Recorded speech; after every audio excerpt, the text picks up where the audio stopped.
Bu da bizim Karpat arımız. Çok dərmanlama edəcək bugün.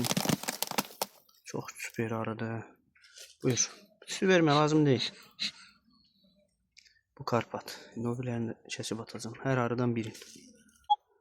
Bu da İtalyan arımız. İtalyan Gold.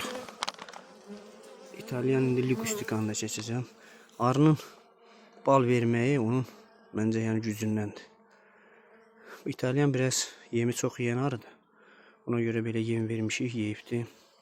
İnşallah Karnikanı da kəşf göstereceğim. Bakfası da. Böyle. Bugün yanvar ayının 13'ü 2026-cı il. Bu ise Bakfas arısıdır. Buna da yem koymuştuk. Bunlar da yemi çok istifadə edən arıdır. Arılara kuzu qulağı turşusu tətbiq edirik.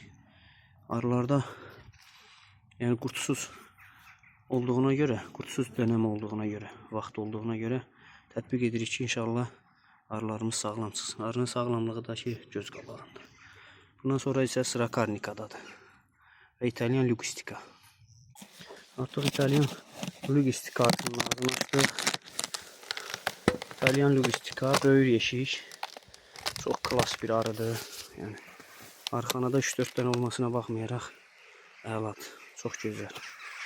Bunların zayıf tərəfi anaların tez-tez dəyişməsidir. Yəni İtalyan arılarının. Ancaq artım çox süperdir.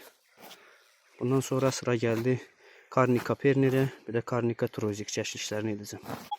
Bu ise bizim damazlıq Avstriya gözəli Karnika Pernir. Çok klas bir arıdır. Bunu tez-tez paylaşacağım inşallah. Böyük ramkadır. Belə. Bu ise bizim Karnika Trozik arımızdır. Çok yani süper arıdır.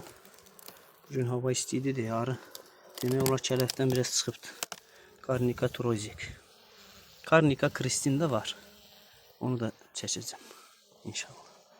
Bu biraz ramka cəhətdən zəifdir. Bu Kristindir. Karnika Kristin. Yəqin ki inşallah yaxşı olur. Belə xeyirli, bərəkətli olsun. Hamıya uğurlu sezon arzulayıram.